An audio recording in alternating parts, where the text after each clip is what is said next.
Today, trade policy whiplash after Trump delays tariffs on Mexico and Canada. How the courts are hitting pause on the US's government-slashing agenda. And arrests in Romania over an alleged attempt to overthrow the state with Russia's help. It's Friday, March 7th. This is Reuters World News, bringing you everything you need to know from the front lines in 10 minutes every weekday. I'm Tara Oakes in Liverpool.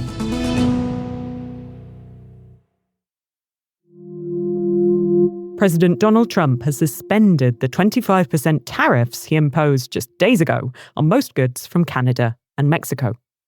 The exemptions expire on April 2nd. It's the latest twist in a fluctuating trade policy that's causing whiplash on financial markets and fanning worries over inflation and growth. Trump's announcement comes ahead of the latest jobs report out today, which could be an indication of how his rapidly shifting policies are affecting the US economy. Reporter Howard Schneider spoke to us from Penn Station in New York about the impact of the latest twist in US trade policy.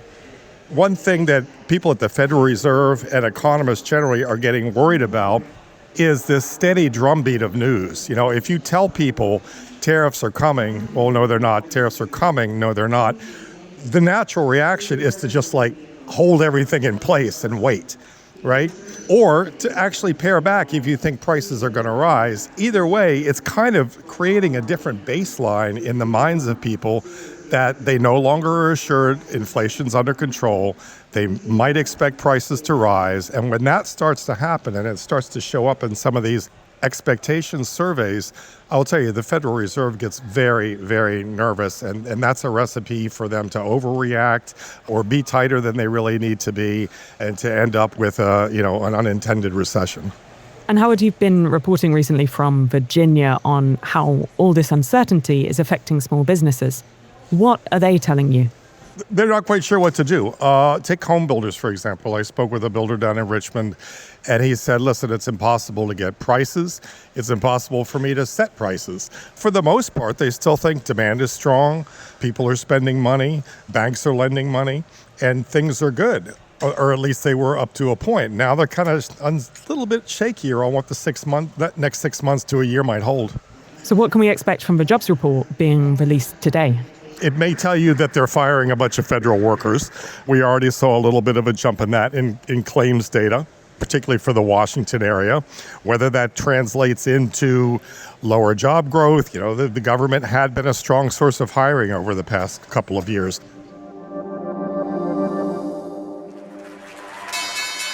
Over on markets, investors are feeling pretty shook by the continual shifts in trade policy. Carmel Crimmins is here with more. So it's interesting that US stocks failed to stage a comeback after Trump suspended those tariffs on Canada and Mexico. It really speaks to how the psychodrama, as Canada's foreign minister described tariff talks, is just pulverizing investor confidence. Markets hate uncertainty, and they're confused right now over what happens next.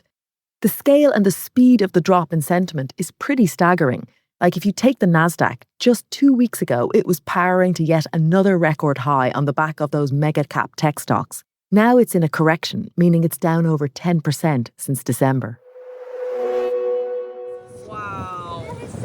That is so sad. Oh my gosh. Eyewitness video capturing debris from SpaceX streaming across the night sky in the Bahamas. Oh my gosh, it's like lighting up the water. The Starship spacecraft exploded after liftoff, making this the second failure for Elon Musk's Mars rocket program this year. The FAA had to halt air traffic in parts of Florida because of the launch debris. Ukrainian President Volodymyr Zelensky will travel to Saudi Arabia on Monday for a meeting with Saudi Crown Prince Mohammed bin Salman. The MBS meeting comes ahead of talks in Saudi later this week with US officials. The plan, announced less than a week after Trump and Zelensky's Oval Office bust-up. And in Brussels, EU leaders have backed plans to spend more on defense after the US froze aid to Ukraine.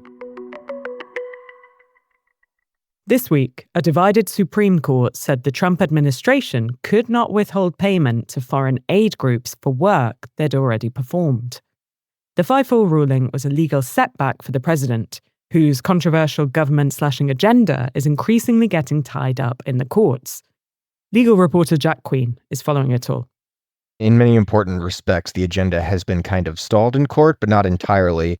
We've seen a wave of litigation, and we're now tracking well over 100 different lawsuits, and they cover a wide range of topics. And so far, the results have been mixed, but mostly against the Trump administration in the form of temporary restraining orders, injunctions, preliminary injunctions, which are fancy ways of saying the judge is telling them to hold up, pause, stop doing what you're doing, let's preserve the status quo and figure this out, sort out these legal issues. And so these aren't final decisions, but they are pressing pause on the rollouts of these policies. Like what? I think a huge one potentially is ending automatic birthright citizenship in the U.S. That one's on pause. There's also the federal funding freeze, pausing some $3 trillion worth of funds that go out to various groups and contractors and entities and so forth. That policy has been put on hold, so the money has continued to flow. And we'll see how that litigation plays out in the coming months. But so far, the early indications are that judges are not siding with the Trump administration's perspective on this and seem to be skeptical of the idea that he can do this. And what about Trump's legal victories? So where the administration has enjoyed the most success, actually, is with DOJ. There have been a lot of lawsuits seeking to block Musk and his deputies there from accessing these highly sensitive government databases at all these different agencies. And so far, 2 judges have blocked them from accessing the Treasury Department. But for the most part, all the other places they're trying to get into, they've basically gotten the blessings of the court. So that includes labor, health, education agencies, things like that. So they've enjoyed their most success there. Romanian prosecutors say they've detained 6 people on charges of trying to overthrow the state with Russia's help. A 101-year-old former army major general says his home was raided as part of the investigation. Russia's foreign ministry has dismissed the accusations as speculations. Luisa Ilya has been following the story in Bucharest. So, firstly, Luisa, sources have attributed quite a striking name to this group, right? Yes, the organization is named the Vlad the Impaler Commandment. It's named after the medieval Romanian ruler who inspired Bram Stoker's Count Dracula and who is seen as a symbol for some hard-right factions in the country. What are they accused of? Prosecutors said the group had taken steps to negotiate with the external forces regarding the potential withdrawal of Romania from NATO. They said the group aimed to install a new government and dissolve the current constitutional order, introduce a new flag, a national anthem, even changing the country's name. What about this 101-year-old former army general? Who is he? His name is Radu Teodoru, and prosecutors have said they consider him a suspect. They have raided his house. He is a Holocaust denier who has repeatedly praised Romania's fascist World War II leadership, and he has previously belonged to a far-right party in Romania. In a recorded interview with his daughter posted on his Facebook page after the raid and after prosecutors had announced that he was a suspect, he said that he believed the current government represented an anti-Romanian state, a system organized to rob this country, and I'm quoting here. He went on to say they wasted this country and now they defend themselves and find reasons to misinform the public. In this recorded interview, the retired Army Major General pretty much confirmed his disdain for the current political system, but he did not address the accusations directly.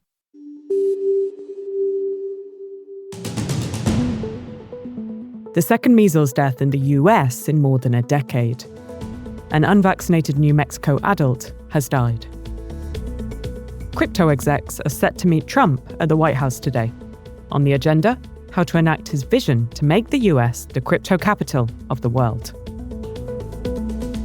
An unexploded World War II bomb has thrown a wrench in the morning traffic in Paris. It was discovered on Thursday night near Paris's busy Gare du Nord train station. The disruption is affecting local city lines as well as national and international trains. This has been the honor of my life serving Canadians.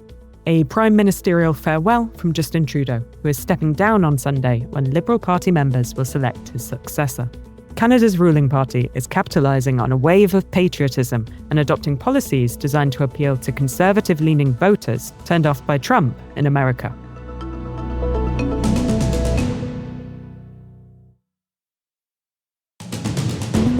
As we head into the weekend, it's time for a recommendation, which is a recommended listen this week. We've got a special episode of the podcast coming out tomorrow all about Greenland and why Trump wants it. Greenlanders are heading to the polls next week, and we talked to them about whether they want independence from Denmark and if they want to pivot to the US. You can catch that pod tomorrow and find out why the Arctic island is so strategically significant. For more on any of the stories from today, check out Reuters.com or the Reuters app. Don't forget to follow us on your favourite podcast player, and we'll be back on Monday with our daily headline show.